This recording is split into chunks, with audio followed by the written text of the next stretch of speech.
દાંતા તાલુકાના ભેમાળ કોરી વિસ્તારમાં ફરી હાઈવા ડમ્પર બેકાબુ, આંબા ઘાટમાં બ્રેક ફેલ થતા અકસ્માત।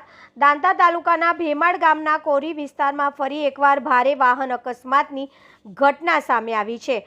ગત રાત્રિએ કપચી ભરેલો હાઈવા ડમ્પર સતલાસણા તરફ જઈ રહ્યો હતો ત્યારે આંબા ઘાટ વિસ્તારમાં અચાનક બ્રેક ફેલ થઈ જતા ડ્રાઈવરે વાહન પરનો કાબુ ગુમાવ્યો હતો અને ડમ્પર અકસ્માતગ્રસ્ત બન્યો હતો।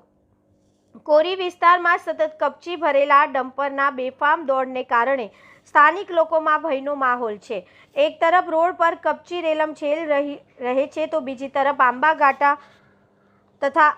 ઘાટ જેવા જોખમી વળાંકો પર વારંવાર અકસ્માતો સર્જાઈ રહ્યા છે। સદનસીબે આ ઘટનામાં ડ્રાઈવરનો આબાદ બચાવ થયો હતો અને કોઈ જાનહાનિ નોંધાઈ નથી। જો કે વાહનોને ભારે નુકસાન થયું હોવાનું જાણવા મળ્યું છે। સ્થાનિક લોકોએ પ્રશાસનને કોરી વિસ્તારમાં પસાર થતા ભારે વાહનો પર નિયંત્રણ લાવવા સ્પીડ કંટ્રોલ અને સુરક્ષા વ્યવસ્થા વધારવા તાકીદની માંગ કરી છે। રિપોર્ટર અશરફ ખાન, પઠાણ।